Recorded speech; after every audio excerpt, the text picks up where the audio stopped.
Welcome to Man Up. Today we're going to have Pat Irwin. We're going to talk about growing up in a home with a Legen Father.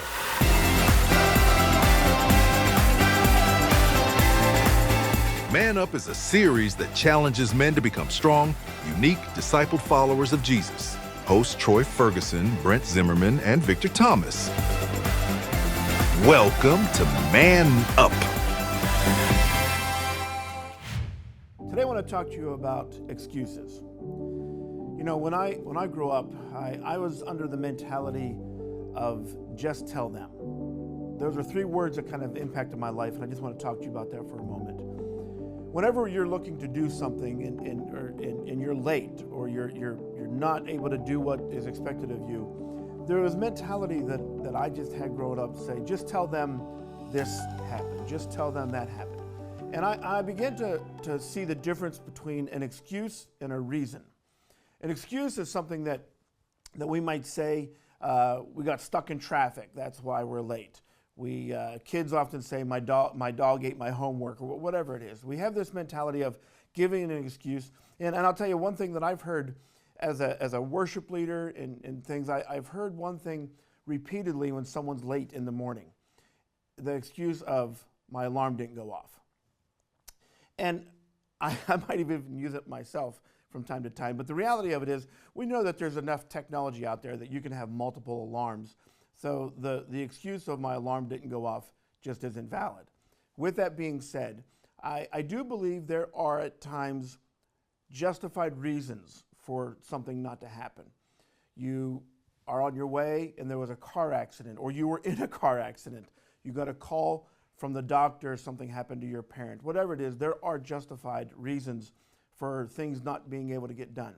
But my challenge to us today, including myself, is don't just look at things and say, well, I messed up, so I'm going to give this excuse, I'm going to give that excuse. Man up. If you screwed up, if you overslept, if you didn't follow the directions, just man up and say, you know what, I'm sorry, I screwed this up. Too often we try to make excuses that aren't justified rather than just saying, I'm sorry, I messed up. So what I'm asking you today, all of us should look at this and say, I'm not going to make excuses, I'm going to man up, apologize if I need to apologize, make up for it however I can make up for it. But today, let's man up, quit making excuses, only utilizing justified reasons for something not getting done. And don't say, just tell them this happened, that happened, here's the reason. And I believe as you do that, you'll honor God with your attitude and integrity. So take that into consideration. Stick around, join us for more of Man Up. Champion Roofing, the champs. Champion Roofing, we're the solution. You can count on the roofing pros. Our roots run deep and our integrity shows. Proud to serve you, we love what we do. With Champion's unbeatable warranties too. Champion Roofing, the champs. Champion Roofing, we're the solution. Welcome back to Man Up. Thank you for joining us today. We got Pat Irwin here. Before we get into some of the other thoughts here, tell us a little bit about yourself. Okay, so Altoona born and raised. Come from a family of five. I have two brothers, both older, one older sister and a baby sister. My dad was a high school teacher and a football coach. My mother was a operating room nurse, then became a full-time mom, which she was very good at. In terms of now, I'm married to my wife, Kim. We've been married now for 32 years. I think it's going to be this year. We have 4 kids. Patrick, who is going to turn 30, lives 10 months out of the year in Arusha, Tanzania. Have my daughter, Amanda, and her husband, Ty. We just had our first grandchild, which I tried to pump the brakes and not get too much transformed, but that I failed miserably at that because it is as unbelievable as they say. So my grandson's name is Bo. And then I have my son Andrew, who just got married to his wife Devin, who's from Altoona. They live in Boston. And then my daughter Emma, who is a pediatric ICU nurse at Children's in Pittsburgh, and she just got married to her husband Danny. So a lot of changes in a very quick time. And then for my work, I work at for Leonard S. Fiore. Leonard was my grandfather. We're in our third generation. Have the benefit of working around a lot of my family members. There's 7 or 8 of us in the business currently. We just celebrated our 70th year. And in construction, I get to work with a lot of really great people, and really from all walks of life. In terms of my grandfather, came up in the trades. The trades are very important to what we do, and they are probably one of my favorite group of people that I get to deal with in terms of really the creation part of it. But then, in terms of our project teams, our project managers, estimators, and just all the support staff that is involved with construction. But construction is it's in our blood in terms of how long we've been doing it, and so it's really a great. Wow. It's a mission field as well, in terms of especially in construction, because you just get to reach out to so many different people. And then I think why Victor asked me to one of the reasons he asked me about being here today is I would say it's probably about 7 or 8 years ago I really started to dig deeper into faith, and that led me a lot of different paths. But one of the best places it led me was to Jefferson Park, and just that experience in terms of at Overflow Church, where I'm a member, we do free cookouts throughout the summer. Those cookouts turned into free meals, so we're doing a meal or a cookout every Wednesday throughout the year. And again, lucky enough to get around a bunch of really, they're humbling people, right? Because they're willing to serve, just on every level, and then also then the kids. And when I say kids, I'm going to be 55. If you're in your 20s, you're still a kid to me, right? Yeah. But so in terms of what the Overflow Church experience has really, it's changed me. I think the work of Overflow, and I know the church, the work of so many churches, but I think it has changed in my mind the focus of the city. Yeah. So I'm happy to be a part of that. Good stuff. I wanted to come back to that role of what you do at Overflow, because I'm down there all the time. But also, man, we go way back on the sports scene. Oh yeah. It's in your blood also, and you grew up in the household of a legend. Blair County Hall of Famer, your dad, Tom Irwin. And tell us a little bit what it's like watching him, how he interacted with other kids, how he treated other kids. Yeah, I even teared up on the phone the other day when you were asking about it. My dad is definitely a different individual. Great guy. Like, I'm sure everybody says that about their dads, but he is just he is so great with people, and whatever you tell him, sorry, you're over here in the keep it going. Whatever you tell my father, it's the best thing he's heard today, and he takes the ideas of what you tell him, and he really listens to it, and he tries to learn from everybody. So seeing him as a teacher, only a very little bit, but as a coach, he was really interested in he won a lot of games. That was probably the least favorite thing about what he did. And so he was just so into the kids in terms of just, and really everybody along the roster, not just the kids are on the field, the kids are off the field. So with that, in terms of you're asking what's it like to live with that. So when I was a kid, so I'm the son of the person everybody says is great, and one of my catchphrases was, well, he beats me, and that would shock them. Now, to his defense, I normally deserved it, right?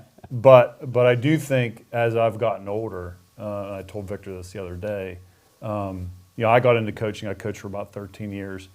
And I would say that I would be lying if I didn't take a lot of lessons from him. And really the lessons were make it about the kids, not about yourself, and make it about the process and not the wins. I don't know if that fully answers your question, but it has been, there is some pressure that goes with it, right? Sure. So my grandfather was a professional baseball player. My uncle was the first captain for Penn State football for Paterno. My dad, it was with his work and his coaching was in the public eye a lot, and then so there's a lot of people see you a lot, sure. Right? And right or wrong, it's just the way it is, and so there is a little bit of pressure with that because are you one of the Irwins? Are you Tom Irwin's kid?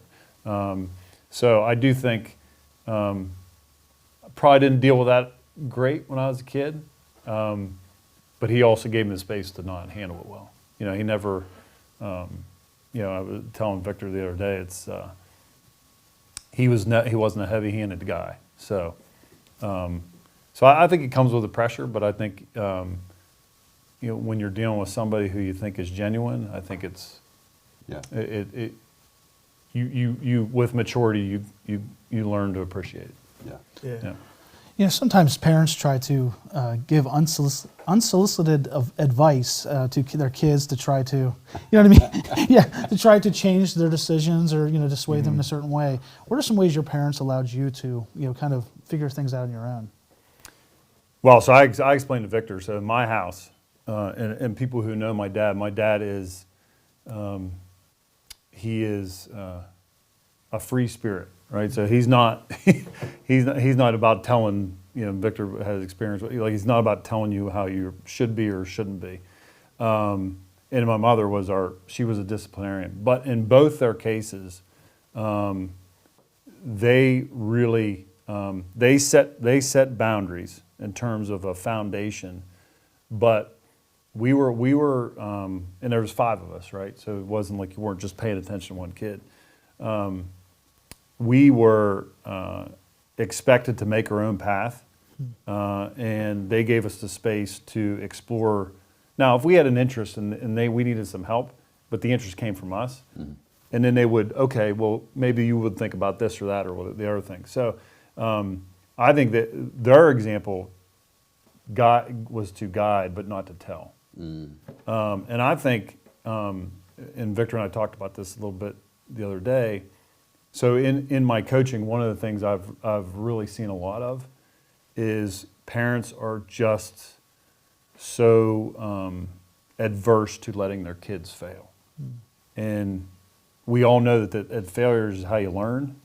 And I think there's even the social media component of that even adds in a little bit. Like we're trying to compete even with our kids, like trying to show what your kids are doing, and I think it puts pressure on kids and it puts pressure on parents, really. So I don't know if that answers your question, but I do think it's a. The other thing I'll say is about, and this is relative to my dad, and really I ended up doing the same thing with one of my kids. I was a junior going into a senior in high school, and I was not doing the stuff I should be doing. So we'll just leave it at that. And my dad asked me one time, it was on a Sunday or a Monday, he says, did you go to church? Or are you going to church or something like that? And my comeback to him was, God, Dad, I don't even know if I believe in God. And he said, okay, what do you believe in? And I was wanting a fight. And the fight is not what I got. So I think he was waving me on there. That's all right. I'll tell you what, I want to continue some of this conversation because I want to get into a little bit of how coaches impact us in the next segment, as well as how it impacts our faith And if you will stick around, we'll continue this in the next segment. Okay. All right. Thank you. So join us in a few moments. This segment is brought to you by Harry's Construction, whose motto is, "If you can dream it, we can create it."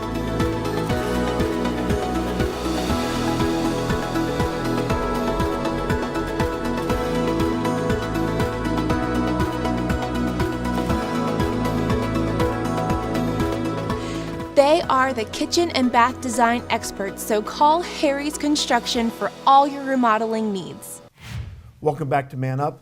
Pat, as we continue, I know this is going to be a general discussion, but I want to revisit the ministry and things that's going on at Jefferson Park and some of the things that you've learned or developed in that process before we get into other concepts here. All right, so I think before I got involved, they were already doing a cookout and having a 3-on-3 tournament. So basically what we do is every Wednesday through the summer, so we'll do community cleanups in the month of May. So June 1st it starts. And what it is there's a cookout, there is some games for kids, there is a cornhole tournament, and then there's a 3-on-3 basketball tournament. So it's an open tournament, anybody can show up. We'll fit you up with 3 people and play. And Rick Cox, who's Richard's dad, used to do this in Pittsburgh. So the basketball part was his idea, and he asked me to get involved. And I said, yeah, that's great. So when I first got involved, I didn't go there with the intention of playing. I went there with the intention of helping out and helping manage or whatever. And then I got pulled into it to start playing again. And we used to play a ton. Like we used to play at one point in my life I was playing every 12 hours. But when we got there to play, so it's neighborhood kids. It's not parents dropping their kids off to come play basketball. The people that come there get there on their own. I think there's a huge benefit in that. Like it's not like here's this activity you should do. Here's the activity you want to do. And so it's anywhere from I think 14 or 15 we cut it off as the youngest, and then as old as you want to be, right?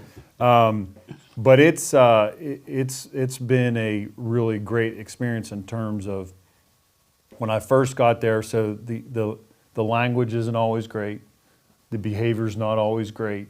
The players are always great in terms of like it's a. We've never had fights. There's the stuff that goes on is just that's how the people there that's how they want to communicate. Mm-hmm. And I think that was hard for me, right? When I coached, if you had an F-bomb that flipped out, you did 9 burpees, and I'd just keep multiplying them. So if you went on a tirade, you might get worn out, right? So that's the mindset that I went into this atmosphere like. And one of the first, and I'm gonna share this because I don't want to shock people because I think it's important to know. But when I was there one time, I was at the end of the court and I smell something, right? And it's a smell that I've smelled before. And I looked down the court and sure enough, somebody, I don't know if it was a one-hitter or what it was, but there was marijuana that was there. Lighting up, yeah. And so I thought to myself, well, they don't even know me. I'm not going to if it was my own kid, I'd go down there and smack him on the back of the head and take care of it, right?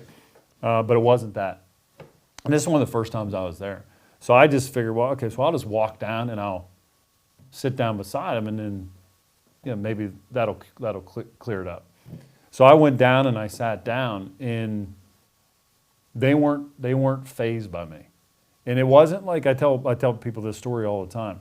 It wasn't like they were in my face about it. Mm-hmm. It was inconsequential to what they were doing. So it wasn't. It was part of their reality. Mm-hmm.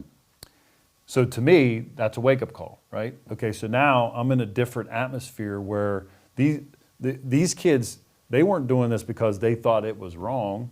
This is part of their new normal, mm-hmm. if I can say it that way.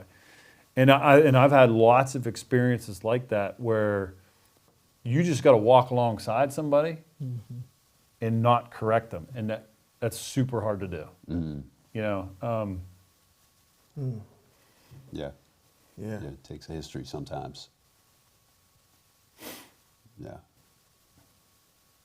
you know.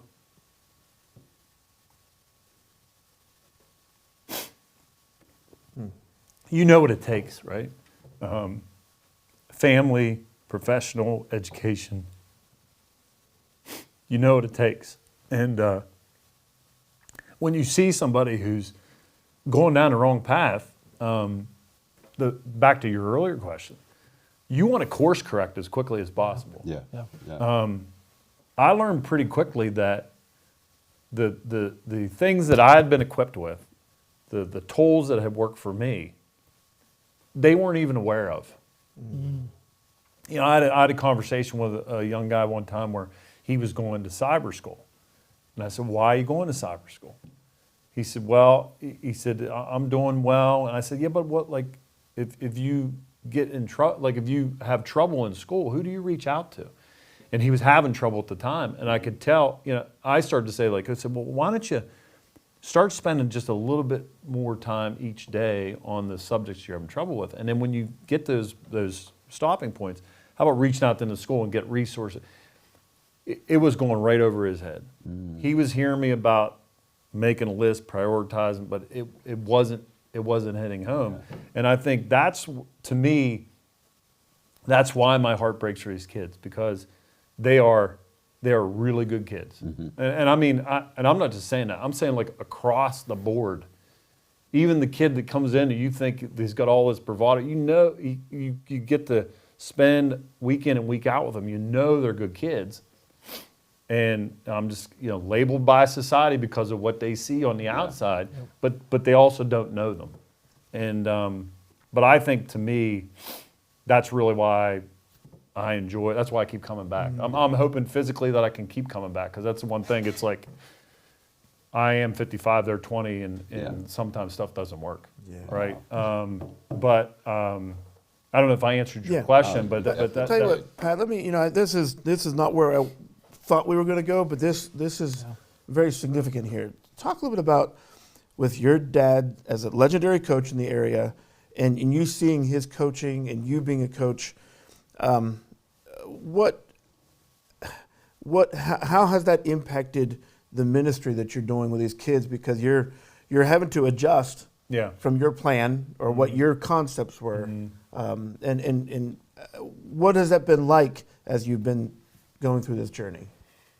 I think what just popped in my head when you said that, I think a lot of coaching, but a lot of business, a lot of parenting, and I think this is one of those experiences. You know, I think coaching made me better at business, and this experience has made me better at coaching business and being a father, right?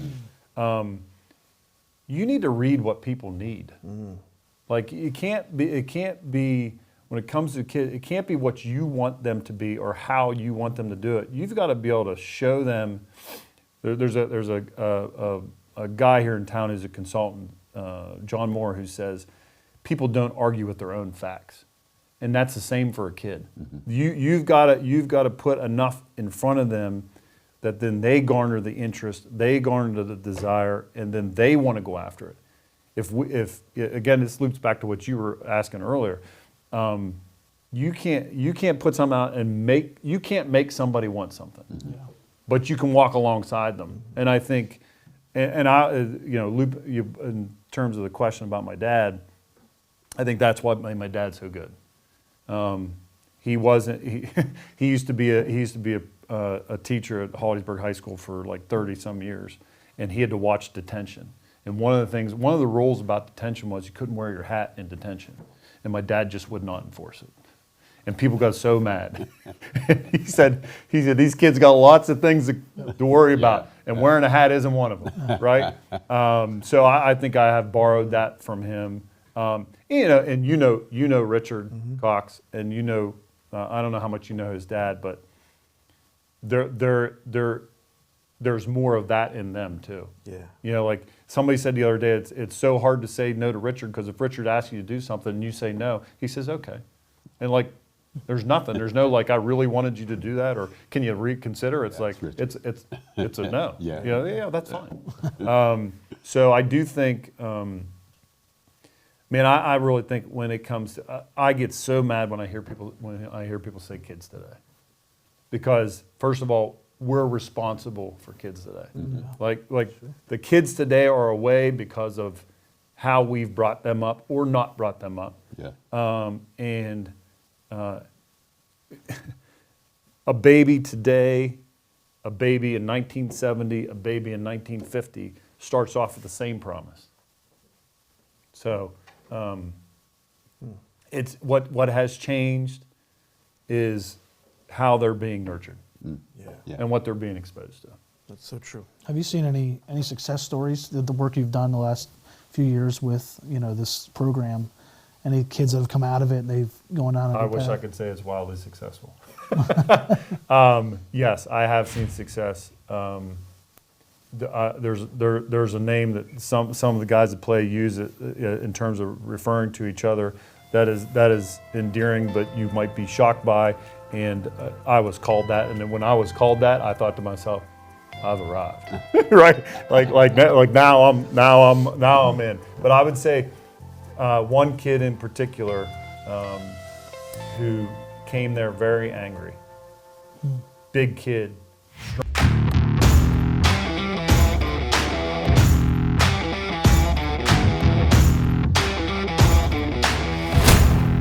Impact Productions, a multi-layer technology company providing on-site, online, and in-studio video services.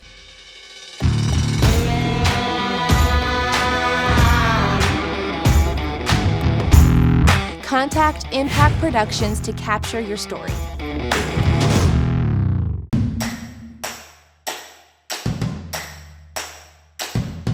Made by Vogel is a father and son business that produces high-quality handmade wooden products such as cutting boards, bowls, bottle stoppers, and more.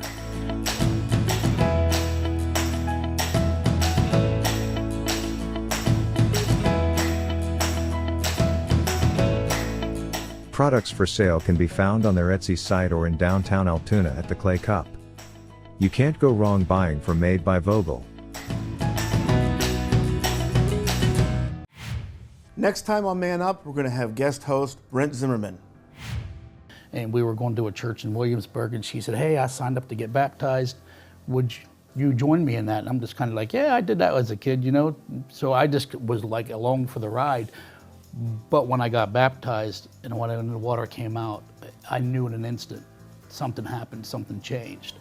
And the things in my life were gone. All that and more next time on Man Up.